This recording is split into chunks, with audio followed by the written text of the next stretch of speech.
मन और बुद्धि को अपने न मानकर ये भगवान के ही हैं, ऐसा दृढ़ता से मान लेने से साधक मया आसक्त मना और मदाश्रय हो जाता है। सांसारिक वस्तु मात्र प्रति क्षण प्रलय की तरफ जा रही है और किसी भी वस्तु से अपना नित्य संबंध है ही नहीं, ये सबका अनुभव है। अगर इस अनुभव को महत्व दिया जाए अर्थात मिटने वाले संबंध को अपना न माना जाए, तो अपने कल्याण का उद्देश्य होने से भगवान की शरणागति अपने आप आ जाएगी। कारण कि यह शवती भगवान का है, अर्थात जीवात्मा भगवान का ही है। संसार के साथ संबंध केवल माना हुआ है, वास्तव में संबंध है नहीं। संसार से कोई संबंध नहीं है, माना हुआ है, भूल से माना है। और भगवान से केवल विमुखता हुई है, वास्तव में भगवान से विमुख कोई हो नहीं सकता, पर हुई है। इसलिए माना हुआ संबंध छोड़ने पर भगवान के साथ जो स्वतः सिद्ध संबंध है वो प्रकट हो जाएगा। भगवत संबंध नित्य है और संसार का संबंध अनित्य है। अनित्य संबंध भूल से माना हुआ है, अगर इस भूल को मिटा देंगे तो नित्य संबंध जागृत हो जाएगा। सर्व समर्थ परमात्मा सब कुछ कर सकते हैं, पर अपने अंश जीवात्मा को अपने से अलग नहीं कर सकते। वो इसमें असमर्थ है, क्योंकि वो उनका अपना है, उनकी जाति का है, और वो जहाँ जहाँ रहता है प्रभु वहाँ वहाँ रहते हैं।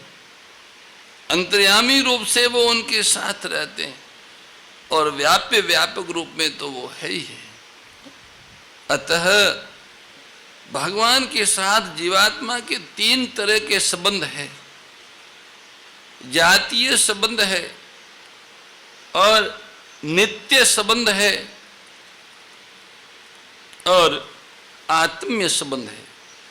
जातीय संबंध माने तो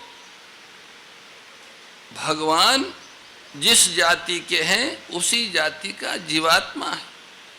भगवान सत्य चित्त आनंद जाति के हैं, अविनाशी जाति के हैं, अपरिवर्तनशील जाति के हैं, तो जीवात्मा भी उसी जाति का है और इसलिए उसका भगवान के साथ जातीय संबंध है।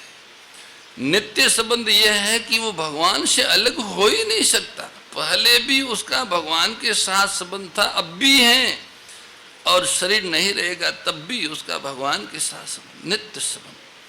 आत्म्य संबंध सिवाय भगवान के कोई अपना है ही नहीं, क्योंकि जो सदा अपने साथ रहे वही अपना है, सदा अपना ख्याल रखे वही अपना है। भगवान ही सदा हमारे साथ रहते हैं, सोते उठते बैठते जागते। इस जन्म में, जन्म से पहले, जन्म के बाद, भीड़ में, एकांत में, अंदर और बाहर, अगर कोई सदा साथ रहने वाले हैं तो वो प्रभु ही है। वो अपने हैं इसलिए अपने साथ रहते हैं। ये तीन संबंध है, जातीय संबंध, नित्य संबंध और आत्म्य संबंध। ये वास्तविक है, इसको मात्र स्वीकार करना है। स्वीकार करते ही तीनों संबंध जागृत हो जाते हैं, इनकी अनुभूति शुरू हो जाती है। स्वीकार करना जीव को होगा। जीव ने जगत को स्वीकार किया है, यहाँ तो वो जगत को छोड़े तो जगदीश की जो साथ संबंध है वो जागृत हो जाएगा। यहाँ जगदीश को स्वीकार करे तो भूल से जो संबंध माना वो अपने आप छूट जाएगा। जिसका मन स्वाभाविक ही भगवान की तरफ खींच गया है, जो सर्वथा भगवान के आश्रित हो गया, और जिसने भगवान के साथ अपने स्वत सिद्ध नित्य योग आत्म्य संबंध को स्वीकार कर लिया है, वह भक्त भगवान के समग्र रूप को जान लेता है। सब कुछ भगवान ही है, यही भगवान का समग्र स्वरूप है। मया शक्त मना में प्रेम की और मदाश्रय में श्रद्धा की मुख्यता है। मन आसक्त प्रेम के कारण होता है और आश्रय श्रद्धा के कारण लिया जाता है। समग्रम माम, इसमें समग्रम समग्र रूप विशेषण है और माम भगवान का विशेष है। भक्त का संबंध विशेषण के साथ न होकर विशेष्य के साथ होता है। छठे अध्याय के अंत में श्रद्धावान भजते यो माम पदों से ये माम क्या स्वरूप है, इसको भगवान यहाँ बताते कि वह माम मेरा ही समग्र स्वरूप है। यथा ज्ञाससी तत्सरणु, उस समग्र रूप का वर्णन में इस प्रकार इस ढंग और युक्ति शैली से करूँगा जिससे तुम मेरे को सुगमता पूर्वक यथार्थ रूप से जान लोगे। अर्जुन ने पिछले अध्याय में अपना संशय प्रकट किया था, एतन में संशय कृष्ण, इसलिए भगवान कहते हैं कि अब मैं वही बात कहूँगा जिससे कोई संशय बाकी न रहे। सावधानी पूर्वक सुनो। पहले श्लोक में भगवान ने अर्जुन से कहा था कि तुम मेरे समग्र रूप को जैसा जानोगे। पहले मानी 7वें अध्याय के प्रथम श्लोक में भगवान ने अर्जुन से कहा कि तुम मेरे समग्र स्वरूप को जैसा जानोगे वो सुनो।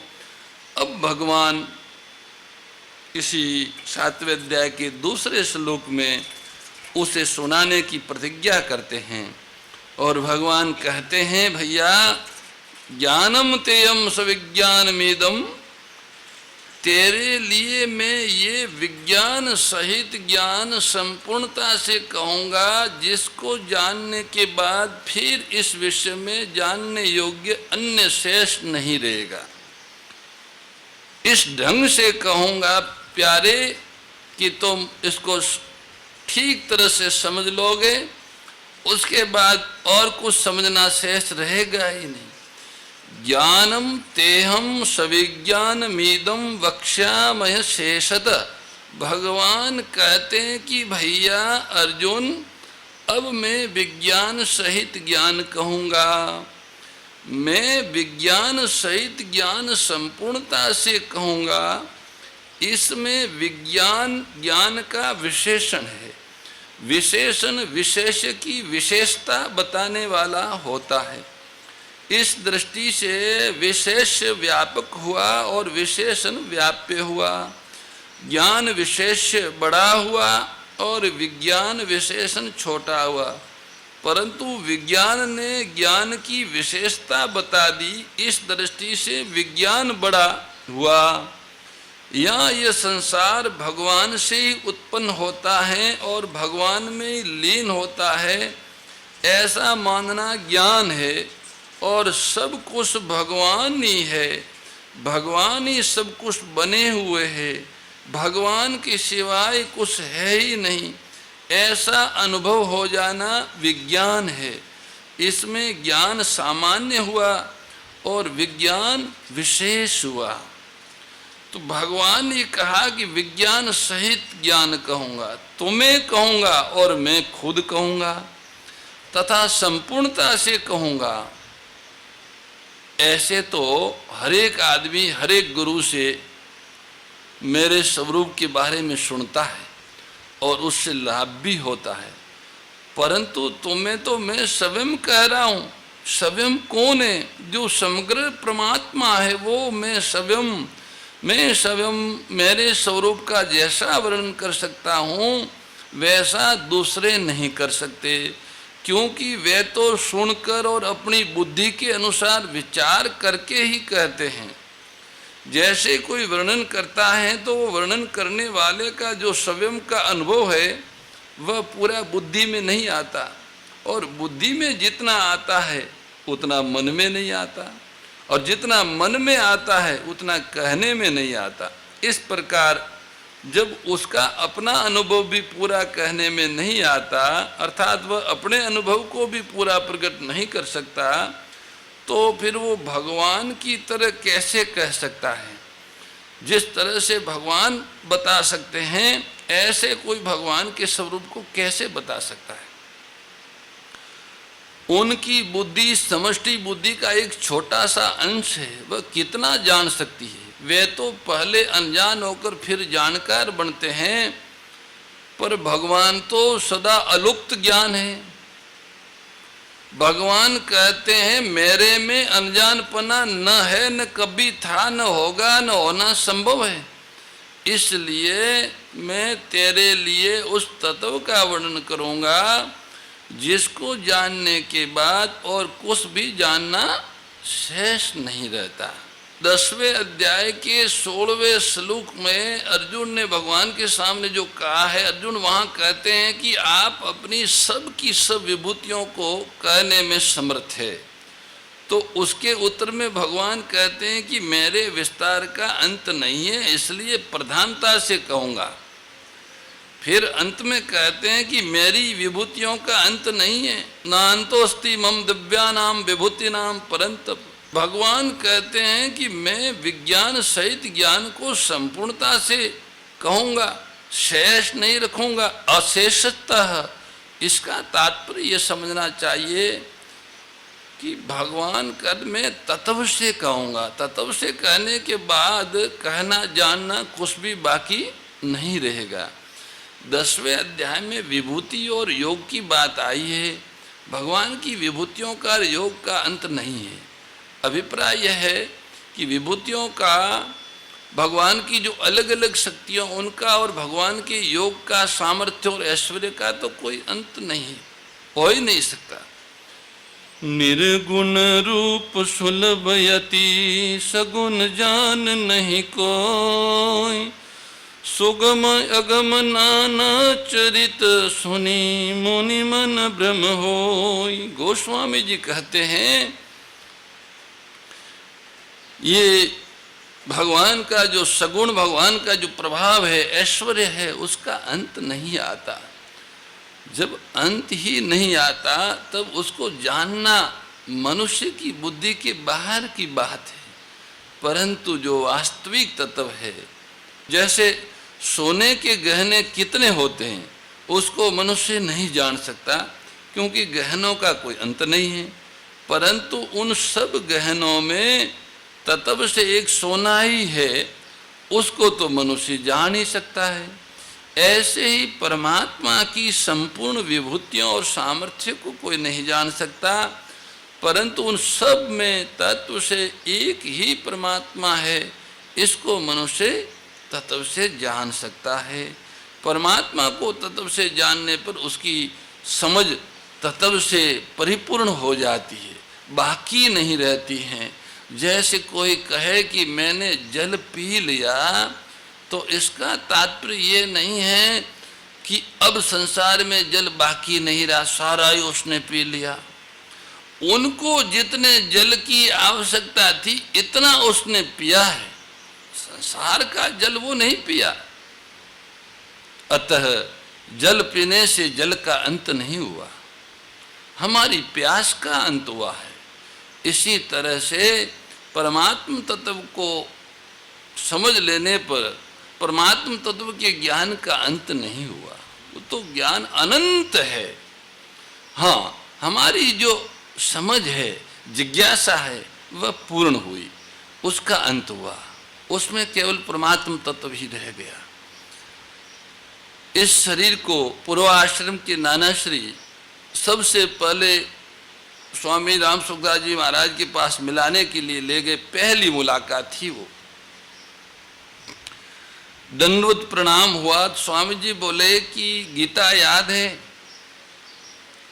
तो हम तो बेपढ़े लिखे आदमी हैं, बचपन से ही जंगल में ही रहे और अब भी जंगल में ही रहते हैं, गायों में ही रहते हैं। तो हमने कहा कि नहीं, हमको गीता याद नहीं है।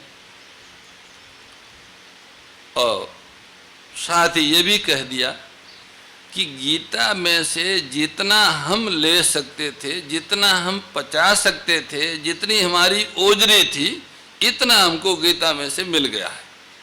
इतना कहते ही स्वामी जी महाराज बड़े जोर से हंसे और फिर बोले कि ये तो मेरे स्वभाव में आ गया है, मिलने वाले को कहता हूँ गीता याद है, नहीं है तो याद करो, आपकी बात और है। ये एक ज्ञान का समुद्र है। जैसे कोई खीर समुद्र के किनारे खड़ा हो तो उसकी प्यास हो, इतना खीर पी ले तो भी वो तो समुद्र है, वो थोड़ा ही कम होगा। उसका मतलब उसने कुछ नहीं लिया, इतना नहीं, उसको तो जितना चाहिए उतना उसने ले लिया, फिर भी समुद्र में कोई कमी नहीं आई। ऐसे ही गीता का ज्ञान भी समुद्र है, इसमें से प्रत्येक जीव को कितना चाहिए तृप्त हो जाता है। तो इस तरह से परमात्मा का ज्ञान हो गया तो पूरा परमात्मा के ज्ञान का अंत हुआ। गीता का ज्ञान हो गया तो पूरी गीता आपने पा ली, ऐसा नहीं है। गीता का ज्ञान अनंत है। गीता ज्ञान रूपी समुद्र में से जो कुछ उनको आवश्यकता थी वो हीरा मोती उन्हें मिल गए और उनका श्रृंगार हो गया। बस इतनी सी बात है। 10वें अध्याय के दूसरे श्लोक में भगवान ने कहा है कि मेरे प्रकट होने को देवता और महर्षि भी नहीं जानते हैं, उनको भी पता नहीं है।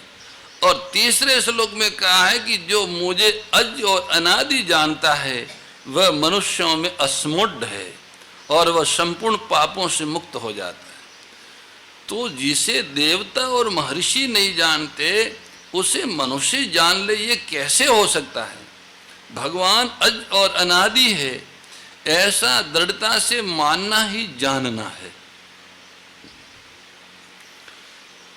भगवान को वास्तव में माना ही जाता है। बुद्धि का विषय भगवान नहीं है, वो मानने में आते हैं, स्वीकृति में आते हैं। वो मानना जानने में, अनुभव में बदल जाता है। ओम जय भगवद गीते, ओ मैया जय भगवद गीते। हरि कमल विहारिणी प्रभु हिय कमल विहारिणी सुंदर सुपुनीते। ओम जय भगवद गीते। कर्म सुमर्म प्रकाशिनी कामा शक्ति हरा। ओ मैया कामा शक्ति हरा। तत्व ज्ञान विकासिनी, तत्व ज्ञान विकासिनी विद्या ब्रह्म परा। ओम जय भगवद गीते। परम श्रद्धेय गौरीशी स्वामी श्री दत्त शरणानंद जी महाराज की प्रेरणा व मार्गदर्शन में विश्व के सबसे बड़े गौ सेवा संस्थान श्री गोधाम महातीर्थ पथमेड़ा द्वारा संरक्षित लाखों बीमार, विकलांग, वृद्ध एवं अशक्त गोवंश वेद लक्षणा गोमाता की सेवा के साथ साथ भारतीय गोवंश का संरक्षण, संपोषण, संवर्धन एवं उनसे प्राप्त पंचगव्यों का परिष्करण व विनियोग करना, घर घर गोपालन, गो अभ्यारण्य, घास चारा उत्पादन हेतु गोचर भूमि का विकास, गोपालन लोक संस्कृति के पुनर्जागरण हेतु वेद लक्षणा गो महिमा का प्रचार प्रसार करना तथा गोपालक किसानों के स्वावलंबन हेतु गो कृषि अन्न एवं गो दुग्धान का गुणवत्ता युक्त बाजार तैयार करना श्री गोधाम महातीर्थ का पावन उद्देश्य है। आप सभी दानदाता श्री गोधाम महातीर्थ पथमेड़ा द्वारा संचालित गो सेवा महाअभियान में बढ़ चढ़कर सहयोग कर लाखों बीमार, विकलांग, वृद्ध एवं अशक्त गोवंश के गोग्रास सेवा हेतु श्री गोधाम महातीर्थ पथमेड़ा लोक पुण्यार्थ न्यास के बैंक ऑफ बड़ौदा खाता संख्या 084901000232827 IFSC कोड BARB 0 ASHRAM शाखा आश्रम रोड अहमदाबाद में गोग्रास सेवा निमित्त जमा कर सकते हैं। अधिक जानकारी के लिए संपर्क करें 7742093179 7665059999 7073000151।